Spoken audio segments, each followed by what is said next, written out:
Welcome back to the FF Forge. It is time to wrap up Rankings Day. My name is Steve, and you can find my up-to-date rankings up at the website, www.theffforge.com. Link down in the description. Those will be posted up there on Thursday. Do have a dentist appointment early in the morning that may cause a delay in getting those up as soon as possible. Also, my final rankings will be up Saturday prior to kickoff, 1 hour here live with me up on the screen 1 hour before kickoff. And then once again, my final rankings, truly, really at that point, obviously, will also be up again 1 hour prior to kickoff. So don't forget, there are 3 games this week on Saturday. I've talked about a lot of things in other videos, so you can check out my previous videos on the other rankings for the other positions, running backs, wide receivers, and quarterbacks have all been released already. In this video, here is my ranking over on the far left, followed by the player name, the opponent. Here is the matchup difficulty of that opponent. Red is good. The deeper the red, the better.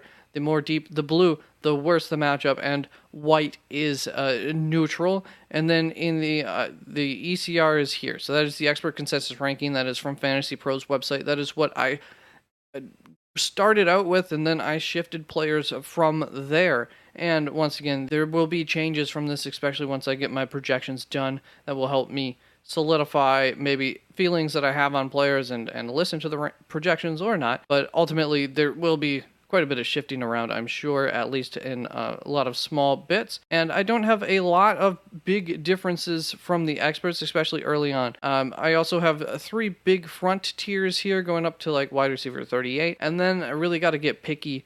The wide receivers start to get pretty deep as you get into that flex territory because of all teams playing now. So that is fun. Let's start out right here with my first tier for the wide receivers, starting off with Justin Jefferson at wide receiver 1, followed by Stephon Diggs, Jamar Chase, A.J. Brown, CeeDee Lamb, Davante Adams, Tyreek Hill, Garrett Wilson, and Keenan Allen to wrap that tier up at wide receiver 9. Then my second tier starts off with Amon-Ra St. Brown, and it's pretty crazy not having him in this absolute must-start tier, but obviously, these are still very good names in this tier. It just comes down to that matchup going up against the Jets. Could definitely give some issues to this offense as a whole and to Amon-Ra St. Brown, most specifically as far as the wide receivers go.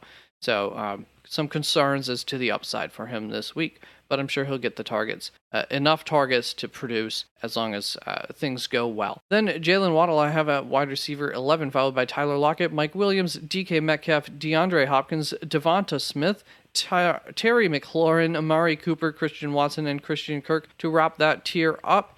And so, yeah, that's what my second tier looks like. Those are your top 20 wide receivers. All of them, pretty much must start guys. And then from wide receiver 21 to 35, here is my third tier, kicking off with Chris Godwin at wide receiver 21, followed by Brandon Ayuk, Chris Olave, Jerry Jeudy, Michael Pittman Jr., Mike Evans, Juju Smith-Schuster, Marquise Brown, Deontay Johnson, and at wide receiver 29, Gabe Davis, Zay Jones, Donovan Peoples-Jones, Allen Lazard, Joshua Palmer, and Jacoby Myers.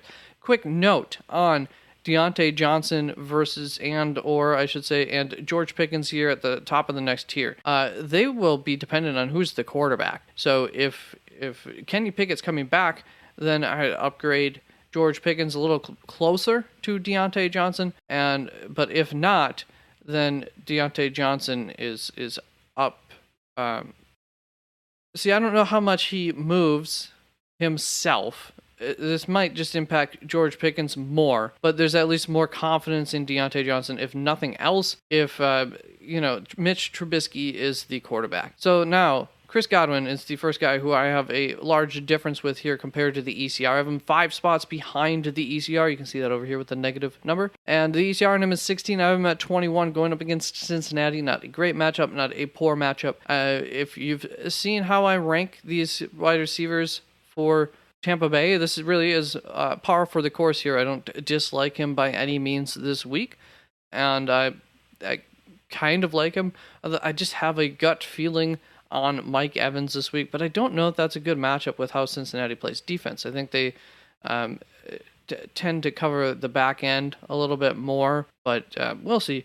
One of them should break out and have a really good week. And then the next guy that we're going to talk about here is Jacoby Myers, who I have 16 spots ahead of the ECR, and I think this has to do with his concussion. So we'll just pretty much leave it at that. Going up against Las Vegas, though, it's a good matchup, and he is a guy who the upside is worth taking a shot on, in my opinion, compared to some of these guys once we get there, but there's still some good names in this next tier, so let's start looking at that tier. And that begins with George Pickens at wide receiver 36, followed by Michael Gallup, Drake London, Curtis Samuel, Elijah Moore, Darius Slayton, Adam Thielen, and DJ Moore in at wide receiver 43. Adam Thielen I've ranked 42nd, 6 spots behind the ECR. He is ranked 36th by the ECR. Going up against Indianapolis, I liked him quite a bit, probably the most I've liked him all year. Last week, I'm just back to being fine with him.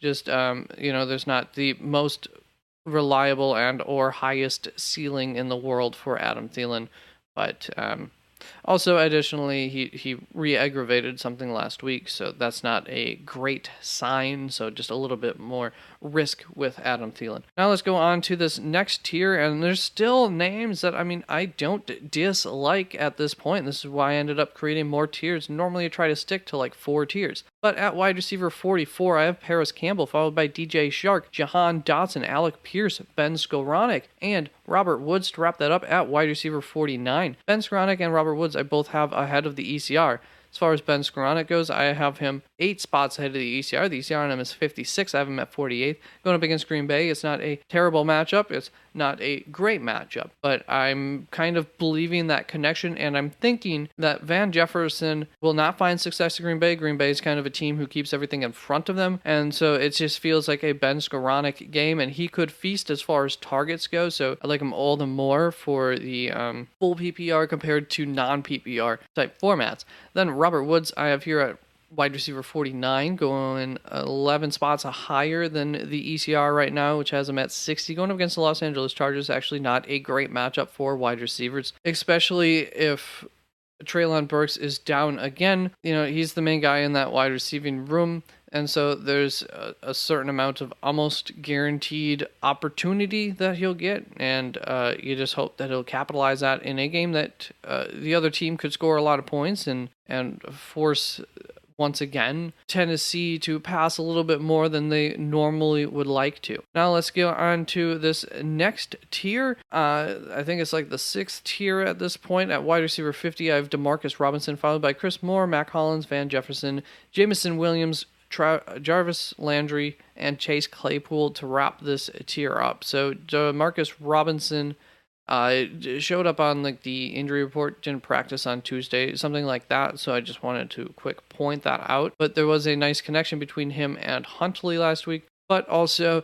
Huntley may not be the quarterback, Lamar Jackson may not be a quarterback, so he is very much reliant upon those types of things. He could be pretty much unranked by the end of the week. Then Mac Hollins and Van Jefferson, I both have 8 spots ahead of the ECR, behind the ECR, my mistake. As far as Mac Hollins goes, going up against New England, it's a really bad matchup.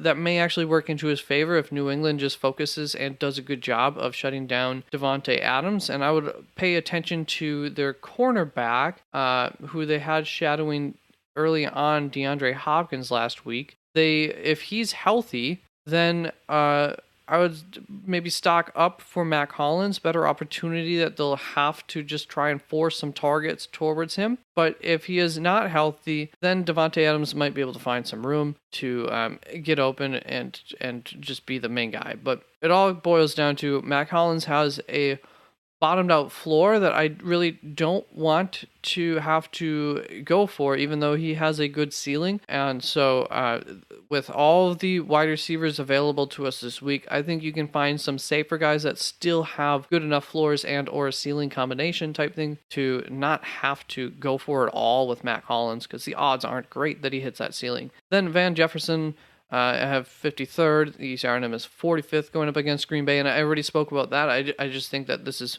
more of a Ben Skowronek game than a Van Jefferson game. And we saw Tutu Atwell outperform him too, who's I don't think on this list, but I'll be ranking him. And then we get into our final sub-tier here. So absolute trash here at wide receiver 59 with Isaiah McKenzie and Richie James Jr. I don't like to say this about Isaiah McKenzie, but they are bringing in Cole Beasley, and so especially if he's activated, that's going to eat into the opportunities for Isaiah McKenzie, and he's already not really taken advantage of that too much this season in this offense. And I couldn't quite throw these two into the trash here with Devin Duvernay and Marquise Valdes-Scantling at wide receiver 57 and 58. So too much upside, especially, well, for both of them. So that are be my rankings for the wide receivers. Once again, all the videos already came out for the other positions, so take care. Appreciate you stopping on through. I will be releasing my Saturday report as early as I can this week, so that should come out on Friday at some point. I won't be able to wait like I normally do for all of the information to come out on Friday, but maybe I'll do a Saturday night injury report roundup from the practice reports throughout the day on Saturday for Sunday. Otherwise, I'll just have that all with me anyways going live 1 hour prior to kickoff for Sunday. So maybe that wouldn't make sense to spend my time doing. So thank you again. Take care. Bye-bye. Have a good week.